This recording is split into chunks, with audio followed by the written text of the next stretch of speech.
Assalamualaikum warahmatullahi wabarakatuh. Waalaikumsalam warahmatullahi wabarakatuh. Dr. Zulkifli, selamat malam. Selamat malam. Ya. Kita ketemu dan di pertemuan yang untuk kesekian kalinya kita akan bincang-bincang santai, Ya. tetapi tentu serius ya, Dr. Jul.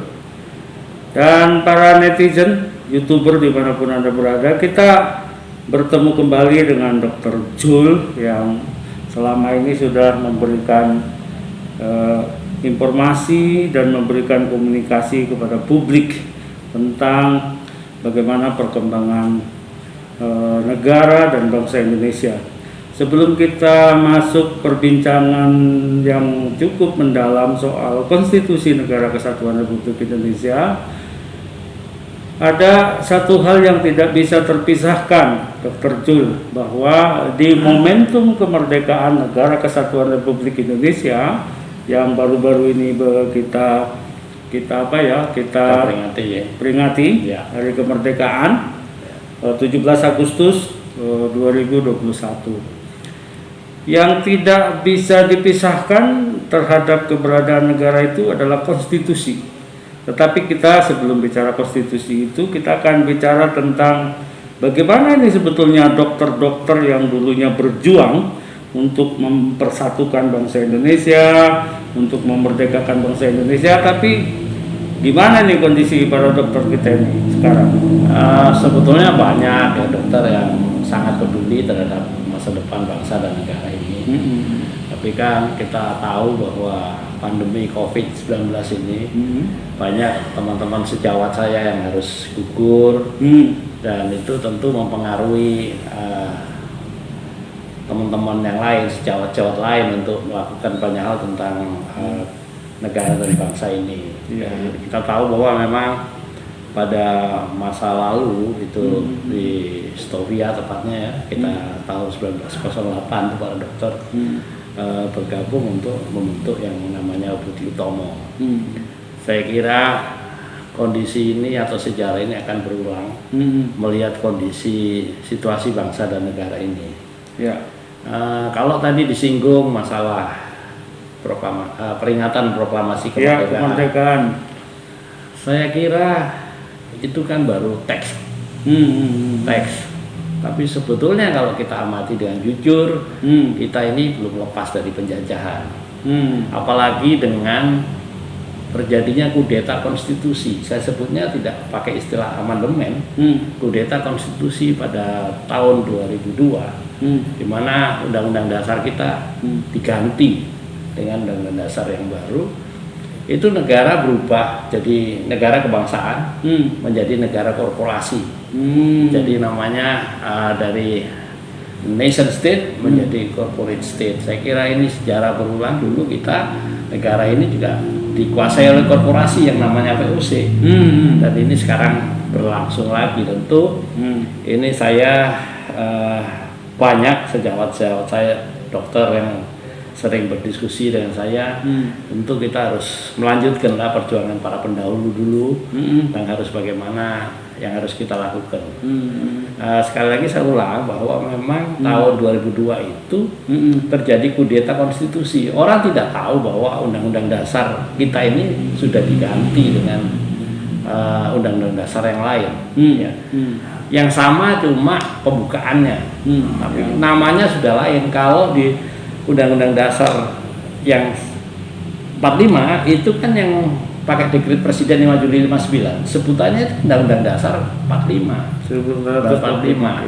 Sementara di Undang-Undang Dasar yang saya sebut palsu itu, 45 palsu itu namanya Undang-Undang Dasar Negara Republik Indonesia 1945. Jadi namanya sudah berubah, kemudian pembukaannya sama. Formatnya berubah. Kalau dulu itu ada pembukaan, ada batang tubuh, ada penjelasan, aturan tambahan, aturan peralihan. Kalau sekarang cuma pembukaan dan batang tubuh. Dan yang mencolok lagi, batang tubuhnya ini berubah total, hampir 89% lebih. Pasal-pasalnya berubah. Bahkan ada bab yang kosong. Ya, bab 4 kosong. Saya kira ada masalah dengan konstitusi kita. Atas dasar itulah saya melakukan gugatan secara perdata yang saya dahului dengan laporan pidana pemalsuan itu tanggal 17 September tahun 2020 di Barreskrim.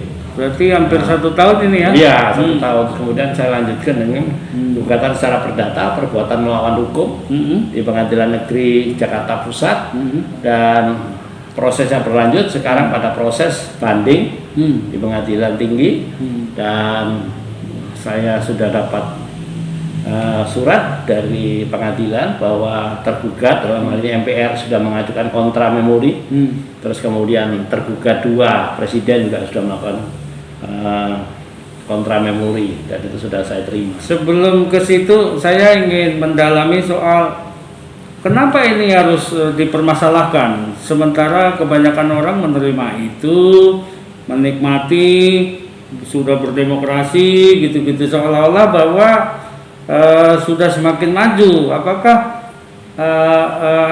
kudeta konstitusi ini apa sih akibatnya sehingga Dr. Jul dan tim dan teman-teman itu mempersoalkan ini gitu loh.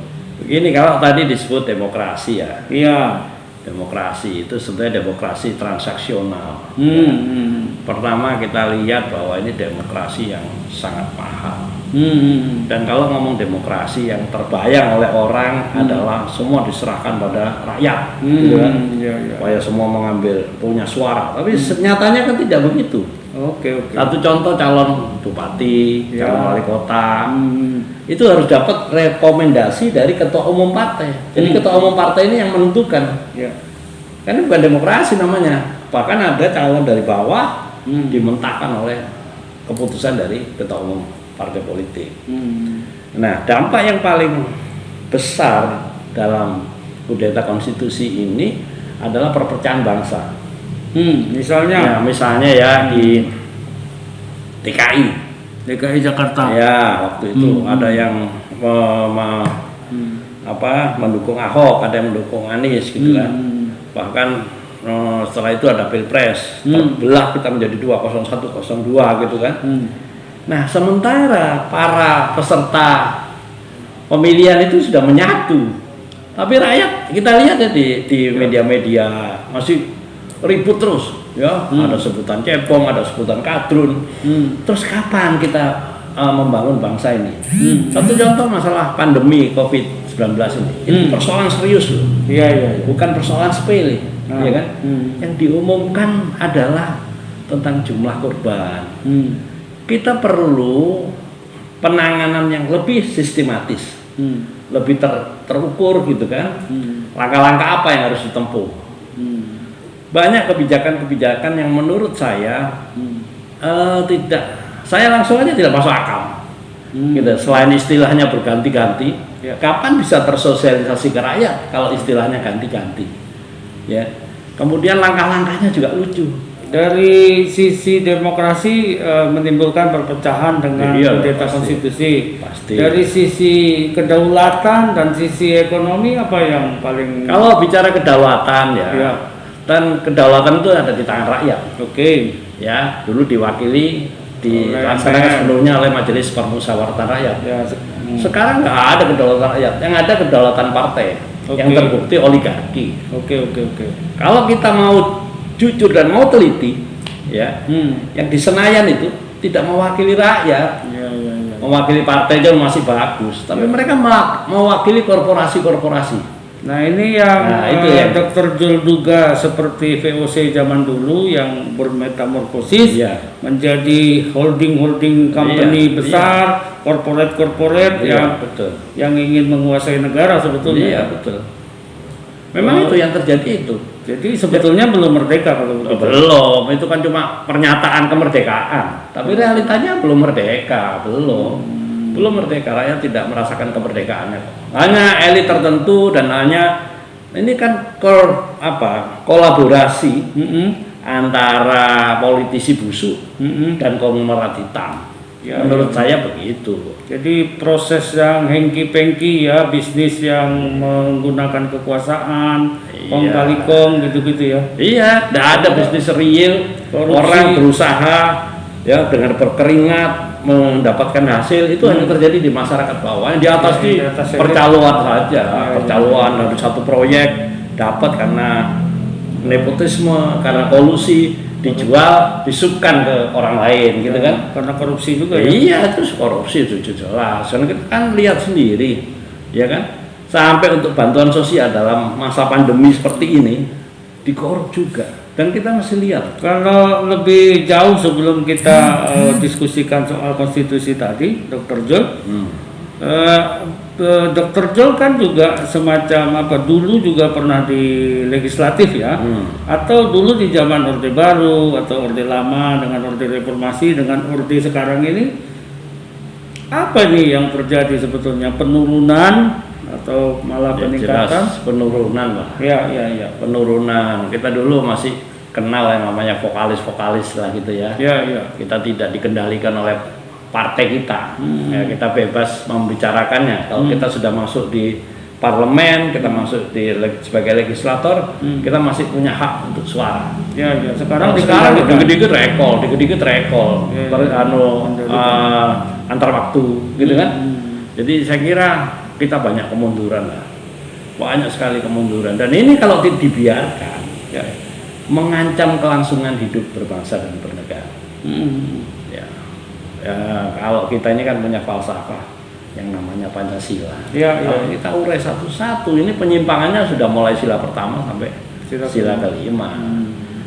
Yang paling nyata ya di sila kelima, keadilan sosial. Ya, Keadilan sosial. Ada perusahaan yang menguasai tanah 5 juta hektar. Ya. Sementara petani kita itu tidak punya tanah garapan, ya, sehingga jadi buruh tani, bahkan lari ke kota, terjadi urbanisasi, ya kan? Jadi ojek, kan gitu. Itu kira-kira yang dan banyak juga yang kriminal itu sudah tidak bisa dihindari lagi. Kalau kembali kepada kalimat awal tadi, kudeta konstitusi, itu kan sebetulnya kalimat yang tajam dan punya konsekuensi logis pidana sebetulnya. Oh iya, itu yang saya laporkan, udah jelas kok. Sampai sekarang pun tidak ada ahli tata negara yang membantah kalimat itu tentang kudeta konstitusi. Karena banyak anggota MPR saat itu, periode 99-2004. Oke. Mereka tidak tahu, tiba-tiba harus menerima keputusan paripurna tanpa mereka tahu prosesnya. Memang ada panitia ad hoc 1 yang membahas itu, tapi harusnya kalau punya rasa kepedulian, ya, loh kok aneh gitu. September dilantik, Oktober draft itu sudah ada semua, sudah ada semua. Tidak mungkin lah disiapkan dalam waktu satu bulan itu kalau tidak disiapkan sebelumnya. Iya. Ini sistematis. Jadi memang direncanakan ya. Direncanakan itu. Dalam perjuangan Dr. Jul untuk menyikapi kudeta konstitusi agar kembali ke Undang-Undang Dasar 1945 ini banyak dukungan dan tentu juga banyak kecaman, banyak. Ya, saya sih selalu akan menghadapi kecaman itu saya. Saya pakai istilahnya sih sebenarnya bukan kembali. Apa itu? Karena Undang-Undang Dasar 45 ini sebetulnya masih berlaku. Iya. Karena itu lewat dekret Presiden 5 Juni 59 itu. Sampai sekarang tidak ada satu produk hukum pun yang membatalkan dekret ini, tidak ada. Sementara hasil yang saya sebut kudeta konstitusi ini, itu juga tidak ada satu produk hukum pun yang mengesahkannya. Karena sebetulnya masalah konstitusi baru ini tidak disahkan dalam bentuk peraturan perundang-undangan. Tidak ada. Ketetapan MPR tanggal 10 Agustus 2002 itu hanya menetapkan perubahan keempat. Kan berubah 4 kali tuh. Padahal sudah berubah, ini baru. Teman dilakukan bertahap supaya kelihatan perubahan. Sebetulnya ini kudeta. Nah, TAP MPR tanggal 10 Agustus 2002 itu aneh isinya. Undang-undang di ayat A-nya ini ya. Ini yang menurut saya pembohongan publik itu. Undang-Undang Dasar Negara Republik Indonesia 1945 itu nama baru ini ya.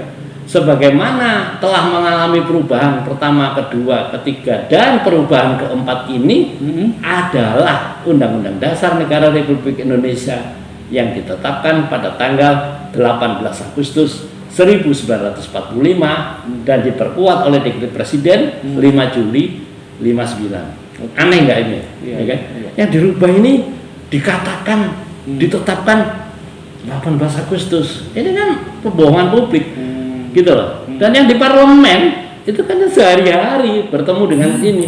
Nah, ada tuh yang mempermasalahkan kenapa begitu. Patut diduga bahwa mereka menikmati kudeta ini, gitu loh.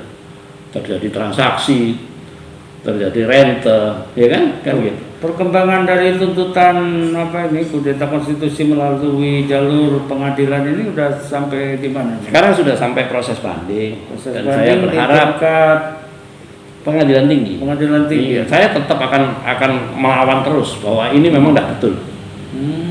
Gitu. Saya kira semua nanti akan terbuka. Selama ini kan orang tidak tahu, seolah-olah tidak terjadi apa-apa. Hanya kalau orang ibarat pasien gitu ya, yang diketahui kan gejala-gejalanya. Oke. Terjadi subsidi rakyat dicabut, kemudian pertarungan, kan, pertentangan, perpecahan antar anak bangsa, kan gitu kan, BUMN dijual, Ya. seolah-olah itu legal semua. Itu akibat dari undang-undang dasar yang mereka pakai, gitu loh. Itu Dan Dr. Jol menyebut itu undang-undang dasar palsu. ya palsu, jelas palsu. Dengan palsu itu tentu berdampak ke segala macam Ya, sindikat. kalau bayangkan negara ya dikelola dengan sesuatu yang tidak punya landasan hukum, terus pakai dasar apa? Gitu Oke. loh. Jadi idealnya harusnya bagaimana? Ya kita mesti kembalikan mana rel yang benar dong. Oke. Kita ngomong kemerdekaan, proklamasi Pancasila yang tercantum dalam pembukaan Undang Dasar 45 dan Undang Dasar 45 itu sendiri tidak bisa dipisahkan.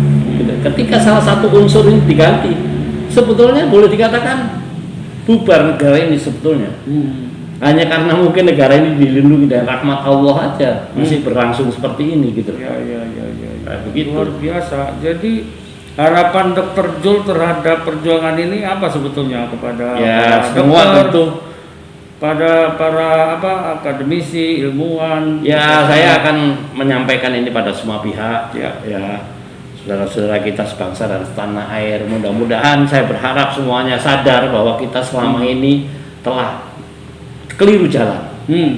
Dan dalam ilmu apapun itu kalau kita tersesat ya mesti kembali lah ke titik nol, ya kan? Dan itu saat kita merdeka itulah kita kembali, baru kita tata lagi, kita tata ulang apa yang kurang, kan gitu. Kalau enggak kapan kerjanya? Sementara ini kalau boleh pakai analogi yang kasar gitu ya, kita ini sebagai tuan rumah, kedatangan tamu, saking baiknya kita kasih makan tamu itu di ruang makan, ya kan? Kemudian di makanan dihabiskan, kita sebagai tuan rumah tidak dapat apa-apa.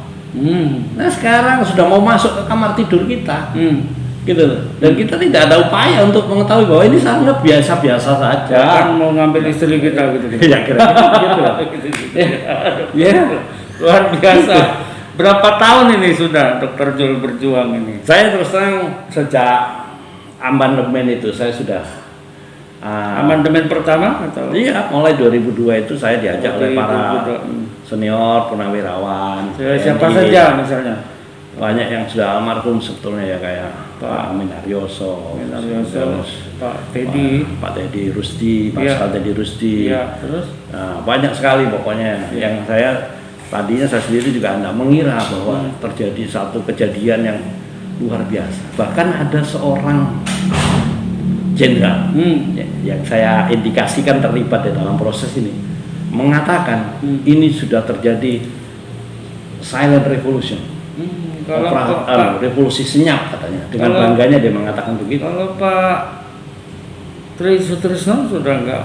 Masih beliau masih tetap konsisten ngomong bahwa ini memang harus terjadi semacam kudeta gitu.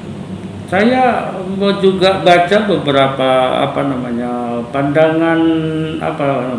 pandangan para akademisi seperti mantan rektor Universitas Gajah Mada, Pak Sufyan, Profesor Sufyan Effendi. Dia juga. Dan banyak juga tokoh termasuk. Bahkan beliau itu mengatakan diobrak-abrik ini undang-undang dasar kita. Iya betul. Dengan uang yang berkarung-karung bahasanya. Memang itu dananya dari luar, itu jelas itu. Dananya dari luar jelas kok. Ya kan. Memang ya namanya seperti kentut. Ya. ada baunya sulit dibuktikan kan gitu. Kalau feeling kalau feeling itu apa ya namanya? Kemungkinan Prasangka. ya. Kira-kira masyarakat akan mulai sadar dan ikut dalam perjuangan. Saya ini. bersyukur begitu. Banyak yang tadinya tidak tahu jadi tahu. Bahkan banyak ya para guru besar yang tadinya tidak mengira lu iya ternyata gitu. Sederhana kok. Misalnya ada dua barang dengan memakai merek sama atau apalagi agak mirip namanya. Yang datang terakhir atau datang yang asli datang nih, datang yang baru dengan nama yang mirip, ini pasti tiruannya.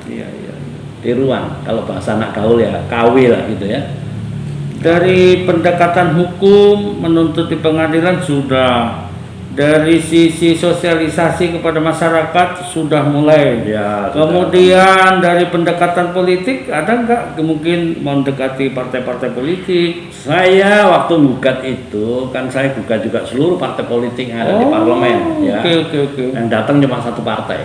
Apa itu partai? Partai Persatuan Pembangunan. Mau diwakilkan atau? Oh iya, diwakilkan oleh pengacaranya, tapi di hari-hari terakhir dalam persidangan pengacaranya diganti. Saya tidak tahu, saya ketemu lagi, tapi paling tidak baru satu. Dari situ saya bisa menyimpulkan bahwa sebetulnya yang paling menikmati kudeta konstitusi ini ya partai-partai politik. Ya. Di situ ada power sharing ya. Oh iya, ya kita lihatlah perilakunya, kita lihat. Mana sih partai yang tidak terlibat korupsi? Iya. Semua terlibat. Dan mereka menikmati betul ini. Sistem yang seperti ini yang melibatkan para politisi terjebak dalam sistem yang sudah jelas kalau dalam satu sistem masuknya sudah salah, sampah masuk, keluarnya pasti sampah. Iya. Cita-cita Dr. Jul apa sih sebetulnya kok? Ya, saya harus pengen lah bahwa apa yang dicita-citakan para pendiri, kita kan cuma meneruskan. Apa yang dicita-citakan para pendiri itu ya harus dilanjutkan lah. Bahkan Bung Karno mengatakan revolusi belum selesai. Kenapa tidak kita selesaikan? Gitu loh. Kan itu. Ini kan semuanya untuk kesejahteraan rakyat sesuai dengan tujuan berbangsa dan bernegara ini, masyarakat adil dan makmur. Kan? Kalau ini tidak diselesaikan, apa dampak terburuk bagi kehidupan berbangsa dan bernegara kita? Ya pasti hilang lah. Cita-cita itu tidak tercapai, cita-cita kemerdekaan pasti tidak tercapai. Jauh ya. Iya jauh, makin jauh, ini makin jauh. Jadi ini bagian sesi terakhir yang harus saya tanyakan sungguh-sungguh kepada Dr. Jul. Indonesia akan memasuki usia 100 tahun itu nanti di tahun 2045. Ya.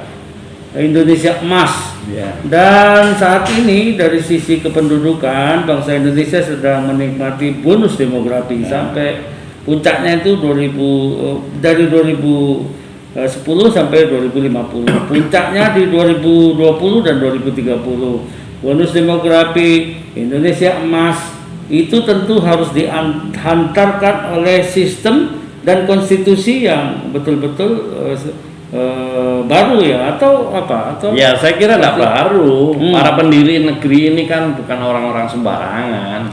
Mereka dengan niat yang tulus ya kan, dengan keinginan luhur untuk membangun satu negara, sudah membuat konstitusi, ya tentu harus kita jalankan lah. Kapan sih kita menjalankan konstitusi hasil karya agung mereka? Tidak pernah. Tidak pernah dijalankan dengan sesungguhnya, tidak pernah. Masih ada penyimpangan-penyimpangan.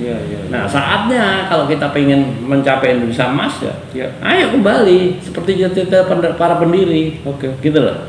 Nggak mungkin cita-cita para pendiri itu jelek, udah jelas kok. Mereka niat membangun negeri, gitu loh. Melindungi segenap bangsa dan seluruh. Jangan lupa kita di pergaulan internasional sudah tersisih loh. Iya. Kita tidak diperhitungkan lagi. Terakhir kemarin ada kunjungan dari wakil presiden Amerika, nggak mampir tuh ke Indonesia. Kita tidak diperhitungkan sudah. Nah, tapi kan kita tidak boleh pesimis. Dari sesuatu yang tidak ada itu harus ada, harus ada semangat, gitu loh. Harus itu, tidak bisa. Jangan menyerah. Selama ini tantangannya dari partai-partai juga dong perjuangan ini. Ya tapi mereka tidak terus terang kok. Kalau terus terang melawan ya saya lawan kan gitu. Ya. Ini kan enggak. Karena apa? Kudeta konstitusi ini Ya. melahirkan banyak hal yang tidak gentle. Oke. Bahkan saya bilang banci. Misalnya negara ya, kita tahu. Mereka mengatakan negara kesatuan, Oke. tapi punya senator. Oke. Itu untuk negara federal. Oke. Kemudian dikatakan sistem presidensial. Oke. Tapi pejabat-pejabat eksekutif harus melalui fit and proper dari parlemen. Oke. Kan berarti ini negara nggak jelas jenis kelaminnya gitu loh. Iya. Padahal cita-cita para pendiri dulu jelas, kalau di Undang-Undang Dasar yang hasil karya agung mereka itu jelas. Kita itu negara kesatuan berbentuk republik. Berarti negara ketoprak dong. Ya, Ya, yang ada jelas. toginya, ada tahunnya, ada Kita kan ini kondisi Indonesia ini sekarang tidak baik-baik saja. Saya berharap mengajak pada semua anak bangsa ini, saudara-saudara saya sebangsa dan setanah air. Kita tidak dalam keadaan baik-baik saja. Kita harus tetap mengambil hikmah dari pandemi COVID-19 ini. Ya. Karena setiap kejadian pasti ada hikmah. Allah menunjukkan kelemahan-kelemahan kita di dalam menangani pandemi ini itu adalah dampak daripada kelemahan kita sendiri sebetulnya. Dan menurut saya sosialisasi ini harus terus dilakukan Ya, di saya- kampus-kampus. Saya kepada kira para saya akademisi. bersyukur sekarang banyak anak-anak muda yang menanyakan ini ya kan. Dan Di mata kuliah Pancasila, di mata kuliah hukum ini juga harus menjadi kajian ya harusnya. ya seharusnya begitu. Iya. Karena ini menyangkut masa depan bangsa dan negara. Oke. Nggak mungkin lah kita bisa mencapai Indonesia emas yang dikatakan tadi kalau kita tidak berbenah Ya. segera gitu loh. Kita harus menyadari bahwa kita tidak dalam keadaan baik-baik saja. Kita harus mulai introspeksi apa yang harus kita lakukan dengan segala sesuatu yang sekarang terjadi. Saya kira itu. Kalau lobby-lobby pendekatan ke para partai politik, Dr. Jul lakukan atau? Ya ada beberapa teman di sana tapi ya mereka kan bukan orang independen. Oke. Artinya semua tergantung keputusan ketua umum partai, kan gitu. Dan kita tahu partai-partai ini kan oligarki semua. Ya, termasuk dulu pernah juga mengadakan semacam diskusi publik atau apa ya, semacam RDP atau apa di MPR ya untuk memperjuangkan ini. Oh iya, kita pernah di MPR juga kita pernah mengatakan ini Iya, semua. iya, iya. Ya bahkan Tapi sambutannya bahkan ada satu ketua MPR 2015 waktu itu mengatakan, Iya. kami tidak mungkin kembali Iya. kecuali rakyat menduduki Oke. MPR. Maksudnya rakyat menghendaki untuk. Iya. Artinya kan ini bisa jadi tantangan, Iya. iya kan? Iya. Kan begitu. Karena mereka sebelum merasa sudah tidak mampu untuk mengembalikan, dia harus kembali ke tangan rakyat lah. Iya. Iya. Gitu. Karena pemilih negeri ini ya rakyat sebetulnya. Namanya aja wakil mereka juga wakil kok. Ayo para netizen, rakyat dimanapun Anda berada, kita sudah dengarkan bagaimana perjuangan Dr. Jul melalui jalur hukum, melalui jalur sosialisasi kepada seluruh masyarakat di Indonesia. Dr. Jul, apa yang akan disampaikan kepada para masyarakat kita untuk di masa yang akan datang terhadap perjuangan ini? Mari kita bangkit, Ya. bersatu dan bergerak untuk mencapai Indonesia Emas 2045. Iya, terima kasih Dr. Jul. Kita sudah bincang-bincang di tempat yang lumayan sejuk ini. Ya. Lain waktu kita akan ketemu di Terima kasih. tempat-tempat Terima kasih. lain. Terima kasih Dr. Jul. Ya. Para netizen, YouTuber dimanapun Anda berada, kita akan ketemu lagi dengan Dr. Jul dan tentu dengan dokter-dokter yang lain, dengan para akademisi, dengan para tokoh-tokoh yang memiliki visi yang sama untuk memperbaiki bangsa Indonesia ini dengan melalui jalur memperbaiki konstitusi kita yang dianggap atau diduga bahkan sudah menjadi semacam keputusan dari Dr. Jul sudah dikudeta. Terima kasih, sampai ketemu, selamat malam. Assalamualaikum warahmatullahi wabarakatuh. Waalaikumsalam warahmatullahi wabarakatuh.